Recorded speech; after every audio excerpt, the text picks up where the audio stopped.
마태복음 1장 18절로 25절 말씀을 통해서 예수 그리스도의 탄생적 섭리적 교훈을 통해서 은혜를 받고자 합니다.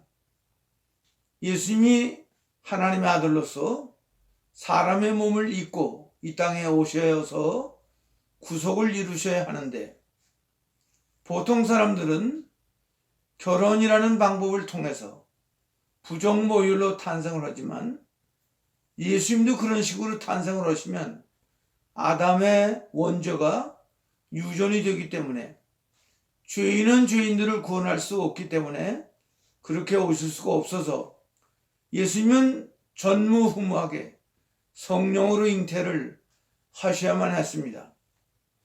성령으로 잉태가 되지만 당시 유대나라 율법에 의하면 처녀가 잉태하면 돌에 맞아 죽는 그런 법이 있었습니다. 그러므로 특별한 사람을 선택해야 되는데, 어떤 사람을 선택했냐면 마리아하고 정혼만 하고 결혼은 안 한 요셉을 하나님이 선택을 하셨습니다.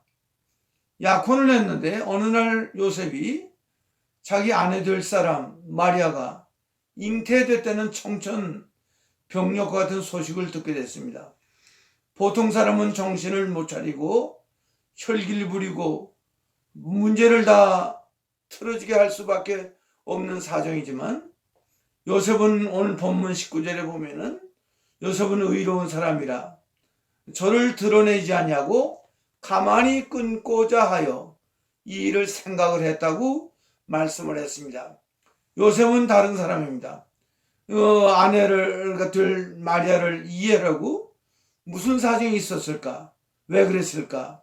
그 사람이 그런 사람이 아닌데 여러분들 좋게 생각하고 입장을 바꿔놓고 생각하고 드러내지 않는 이런 귀한 점이 있었습니다. 그래서 나만 손해만 보면 되지 하고 마리아를 아끼고 귀히 여기는데, 마침내 성령께서 나타나셔서 내 아내 될 마리아가 잉태된 것은 성령으로 잉태된 것이고, 이것은 하나님이 우리와 함께 계시는 임마누엘의 역사다.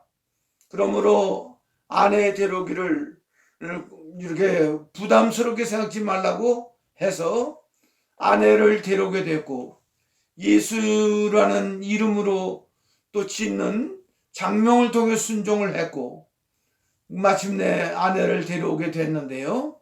요셉은 하나님이 쓸 수밖에 없는 귀한 성품을 가진 사람이었습니다. 요셉은 의로운 사람이었지만, 주말은 율법을 지키는 사람이고 율법대로 사는 사람이지만, 그렇게 자기 아내 될 사람이 이렇게 임신이 됐지만 당장 율법에 의하면 돌로 쳐 죽여야 되지만, 의로운 사람이지만 율법을 지키는 사람이지만 그걸 뛰어넘어서 이걸 드러내지 아니하고 가만히 끊고자 하여 그 일을 생각하는 귀한 점이 있었습니다. 이런 사람을 하나님이, 예수님이 이 땅에 탄생하시는데 하나님이 사용하셨고, 그걸 통해서 하나님의 거룩한 구속을 이루어 나가는데 요셉이 이용을 당했습니다. 우리도 이 세대를 사는데 우리도 하나님의 일을 위해서 요셉과 같이 하나님이 쓸 수밖에 없는, 귀히 이용을 당할 수밖에 없는 이런 귀한 신앙의 인격들이 다 돼서 드러내지 아니하고 가만히 끊고자 하여 기도하며 여러 면으로 그 일을 생각해서 마침내 성령의 인도를 받아서 하나님의 일을 그르치지 않고 성공시켜 나가는데 우리가 이바지하는 복된 삶을 사는 귀한 저희들이 되기를 간절히 소망합니다. 감사합니다. 기도하시겠습니다.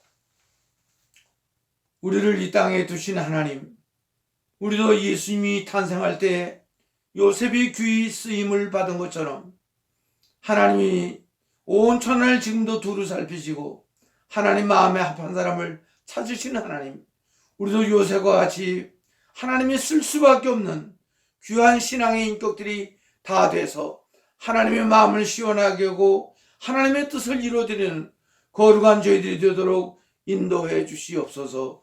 예수님의 이름으로 기도하옵나이다. 아멘.